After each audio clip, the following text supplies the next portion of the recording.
All right, y'all. Believe we're live here on the Instant Reaction podcast. Let me just confirm that we're up and running. Been a little while since I've done this here, and now I'm talking to myself in my ear there for a second. All right, y'all. So there it is.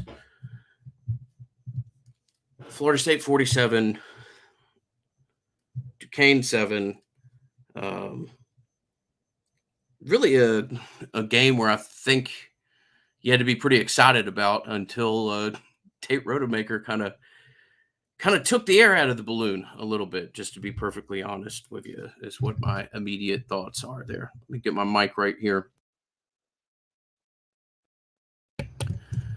Okay, so we'll get into it. Appreciate the patience, getting used to getting back into this. So, all right, so positives as to what you can take. Well, the first positives are that we have some great sponsors, and a big shout out to Charlie Park, who has made all of our preview series possible.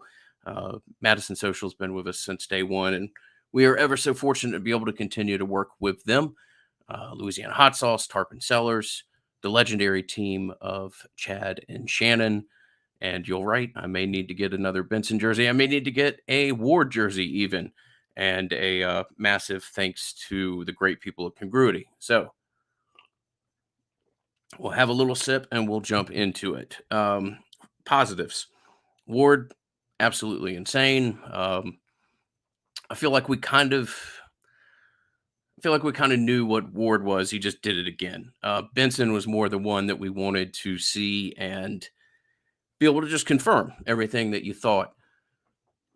And Benson was impressive and perhaps even more so than you would have expected. The fact that that's what that guy's feet are at 212, 215 pounds is absolutely insane. Just a quick little thought that's resting in the back of my head is we don't need offensive linemen to like pick him up in the celebratory post touchdown. Like, no, we don't. That guy needs to stay on the ground. If something happens to Trey Benson via celebration, that'd be a real tough pill to swallow. But Benson looks absolutely insane. Great to see the debut he has. And yes, everything is couched in the fact that this is Duquesne. Duquesne is not a good football team, but there are things that you can take away from a game of football that you can't from practice. And you can certainly have an awful lot of optimism as to what the running backs look like in general. So for the three backs, they all went over 100 yards. First time in program history of three backs over 100 yards. And collectively, they averaged, I believe Benson averaged 9.5, Ward averaged 9, Toafili was 9.7. I think Ward was 7.83. I might have gotten those two reversed, but the running backs were absolutely incredible. At wide receiver, like the amount of progress that Spain has made is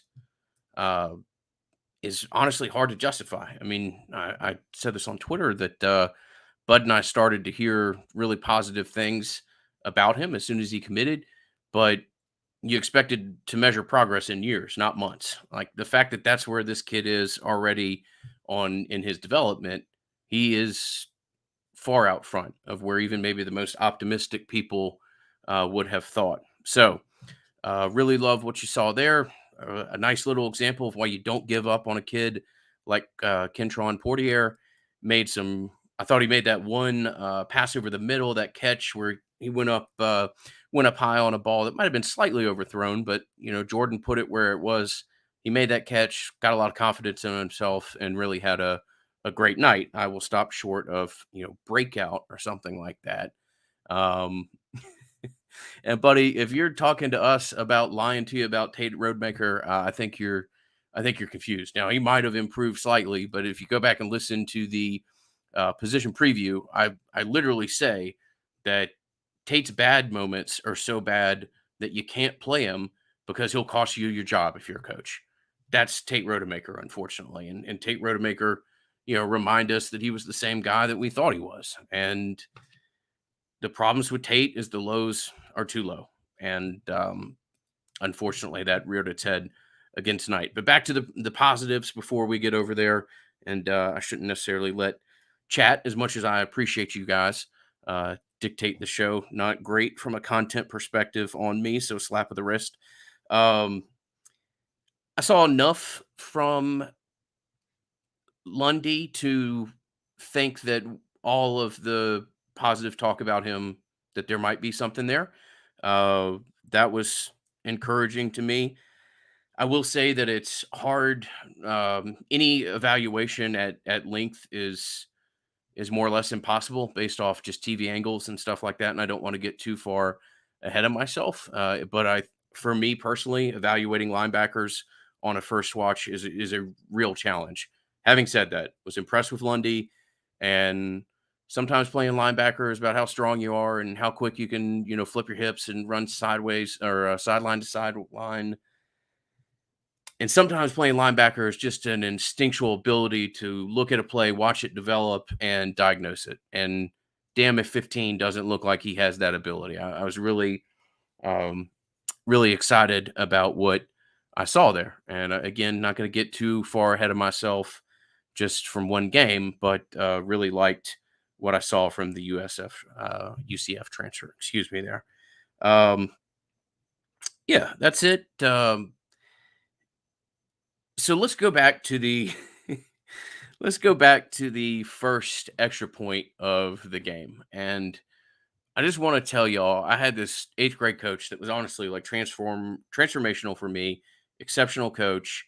But he had a good bit of troll in him. And if he ever thought that somebody was watching us practice, or if somebody was, evaluating us in warm-ups at a level that is more than just, a passing glance or something like that, he would just quickly call on like the fattest guy on the team to take snaps at tailback. And it was, for an eighth grader playing football, it was pretty funny. And my correlation here is I've got to kind of hope that's what we saw there with Wyatt Rector having a live read where it appears his first option is to throw it to Preston Daniel. I mean, if you think about the great sponsor that we have, Louisiana Hot Sauce, three simple ingredients, one fantastic product.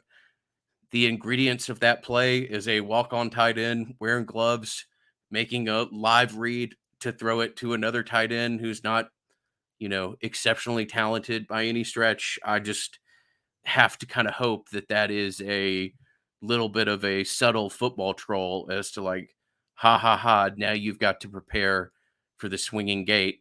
Like, I mean, just for my own personal mental health, let's please never see that again. That is a play that mm, something special. So hopefully that's just coaches kind of having a laugh at each other, and you guys can go ahead and get prepped for that. On the negative side, we were real. All right, so Tate, we talked about Tate. We acknowledged Tate. I feel like the Tate kind of collectively took the air out of some of the excitement that surrounded that game. But maybe that's a good thing. Maybe you don't need to be wildly confident because you beat a severely undermanned Duquesne team. But I think for all intents and purposes, Duffy's probably your backup quarterback at this point. I mean, you can only put a kid in a game so many times and see him make plays that, like I said 5 minutes ago, can seriously jeopardize your job security. You just can't do it. And Tate may be a great athlete and he may make some great decisions in practice, but I'm real hesitant to talk like this because I'm not a football coach and I don't want to be one of these asses who starts to talk like he's a football coach or a quarterback expert or whatever else. But what you can extrapolate from a layman um, is like when you see a kid when you see a kid get into live play and like his stance breaks down, his release point is totally different than practice. Look at some of those plays, and that's not the player you see in practice at all. I just don't see you really being able to play that kid a lot, and maybe there's something there for him to work on, but I hate to use this term, looks like a deer in headlights. And you certainly know the athleticism's there. He's a coach's son. You certainly would think that the baseline level of intelligence surrounding the game is there. Uh, Maybe it's somebody that could talk to a sports psychologist or something like that. I don't know. It's probably inappropriate for me to even extrapolate, but you see all the tools, you don't see it when the lights get turned on. And by the way, guys, when the lights have been turned on, they've been the softest, most gentle lights you're going to see all year. He's played at home against Duquesne, and he's played at home against Jacksonville State or Jacksonville State. Uh, that's just that's not there. So I don't understand why we continue to let punts bounce. I know that's the easy thing for somebody like myself to sit here and say, but had another ball go live tonight. Um, I was impressed in general about what number four played as far as what he looked like a wide receiver, and uh, him catching the ball was nice as a punt returner. But I, and then we had another one bounce. I don't know. Again, this is just game's over. I press record.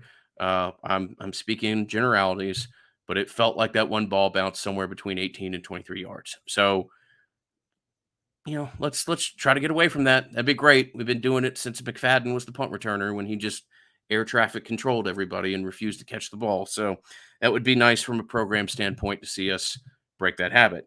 Um, all right, so here's something I'm going to say, and I'm not going to make too much about it, but I wasn't blown away by the defensive line. I didn't see a bunch of lower level offensive linemen getting their necks snapped at the point of attack. I didn't see the defensive line reestablish the line of scrimmage as much as maybe I thought it would. It was great that Verse had that one play, and certainly Lovett had a couple plays where he shut his blocker as you would expect him to.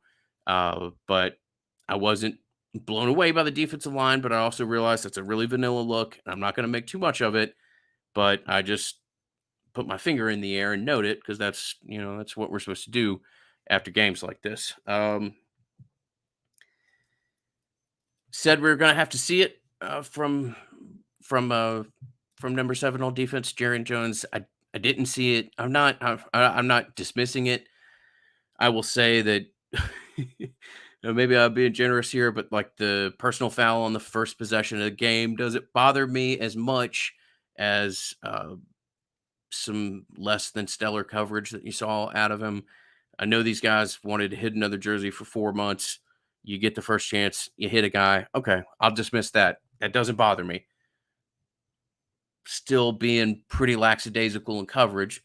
From what all I know from watching the game, I don't know individual responsibilities. I'm not trying to extrapolate too much, but this big transformation, this big jump in level of play, I didn't see, and I wasn't. It wasn't just Jones. I'm not trying to pick on an individual. Wasn't blown away by some of the play from the secondary as well. But again, vanilla first game. Not going to extrapolate too much from it, but it wasn't. It wasn't maybe quite the level that you hoped to see from that type of situation. So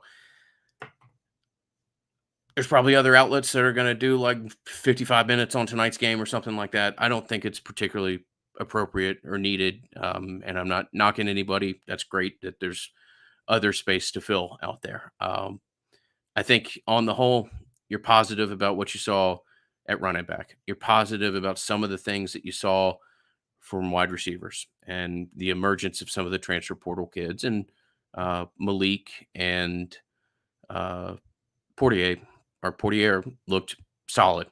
So you can build on that. Jordan looked like a better quarterback than I saw, at least certainly from the first 6 or 7 games last year. He's continued that general positive directory. Like what I see. That's opponent adjusted observation. Not trying to get too far ahead of myself, but I think you can be pretty excited about what you have on skill. The offensive line, yeah, I realize there's some plays, particularly at center, that don't look good. And if you extrapolate not looking good against Kane, against trying to block LSU interior defenders, that can keep you up at night. So that is something that we're going to go back and look at. And this isn't really the format to make a whole lot of evaluations along line play, but I saw the same thing you guys did a couple times as far as people getting put in the backfield, and yeah, we'll see about that. So if you guys have any questions, fire away in the chat. I'll try to field as many as I can in the next 5 or 10 minutes, if there are such things. And otherwise, we will roll on and begin to prepare for a really big game and one that we should, all be excited about. And we'll see what comes from it.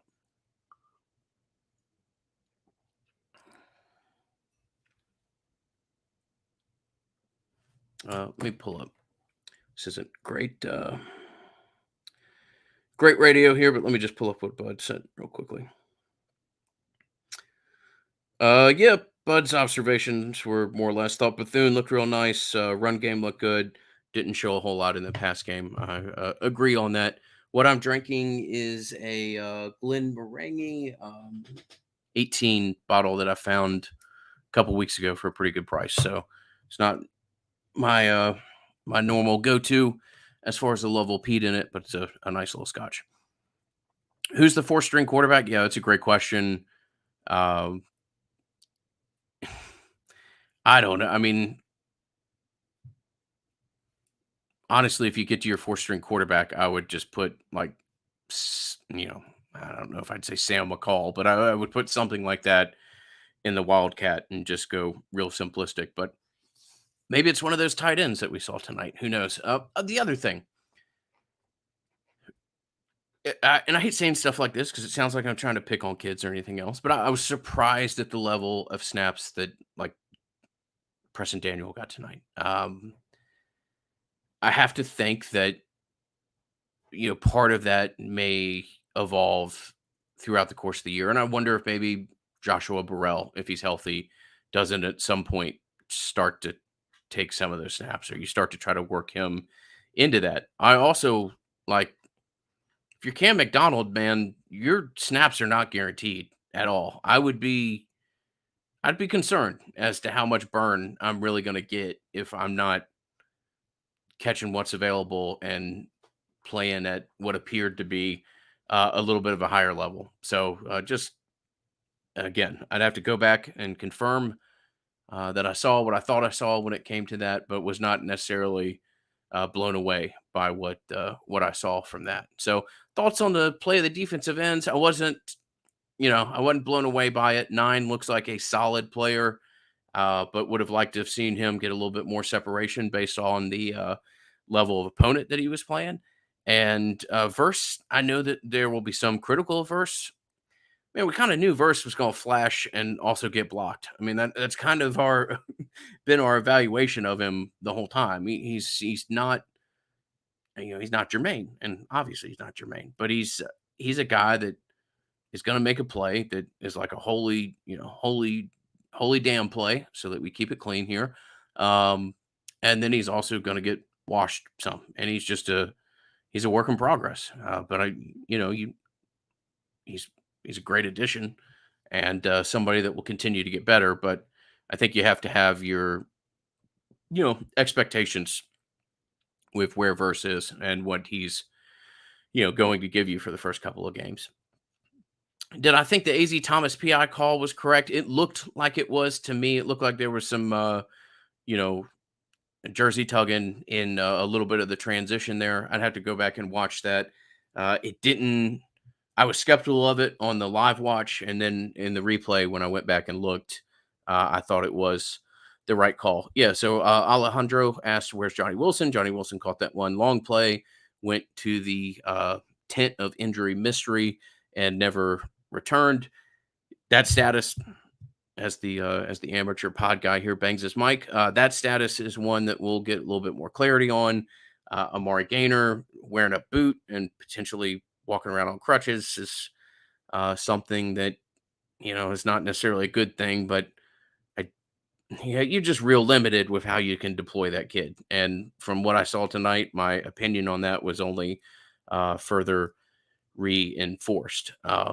Yep, the return game is still anxiety inducing. Completely agree with you on that. And I touched on that. Was I surprised by the amount of rotation? Ask a longtime supporter of the show, Sam Gordon. Uh, no, not particularly. I mean, that is kind of the want that you want to get into with a game like this is to both get your guys snaps, knock off rust, and also, start to go ahead and get your roster. I mean, for a lot of those guys, the snaps that they got tonight are the most snaps they're going to see all year. Maybe you get another chance against Georgia Tech, but that's an opportunity to get kid snaps that really, like I said, may not see too many more snaps the rest of the year. Um, did tonight's performance do anything to update your prediction versus LSU? Yeah, I mean, I'm concerned about the interior of the offensive line, and that was, that was a concern that I already had, and now only furthermore, just based off some of the plays that you saw there. Yeah, opinion on boneless wings. Boneless wings aren't chicken wings. That will be the extent of conversation that we have on that. And I actually broke a promise that I made on Twitter not to even touch that subject. But I do just have to acknowledge that that's not an easy job. Um, for those TV dudes. I mean, that's a lot of air you got to fill on a game that's not of much interest other than to like people like you and I and the diehard of the diehard. Uh, but yeah, I thought they maybe took the wing conversation a couple minutes too far. So yep. Tate can't be the backup. I acknowledge. I think for all intents and purposes, Duffy's your backup. You're probably not going to acknowledge that in practice because if you make him your second team, then you're not really still trying to push the kid. Duffy knows he's, in his heart of hearts, knows that he's probably not going to beat out Jordan Travis for the quarterback position. You want him to think that he's got to continue to beat out Tate Rodemaker and, be motivated and focused and everything else. But yeah, that was just a really bad performance from Tate. And, you make the interception. All right, you make a bad play. I can get over that. But to follow that up with a play where you like barely catch the snap, run, change your opinion, kind of nervously throw the ball out of bounds, that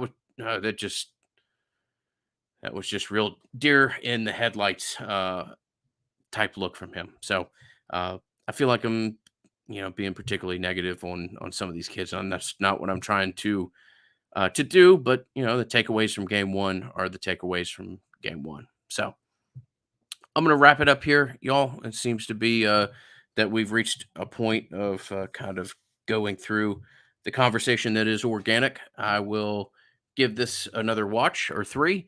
Bud will do the same, and we'll be back Monday or perhaps Sunday night. But we'll have something to you soon. Enjoyed it. Great to get back in the flow of things.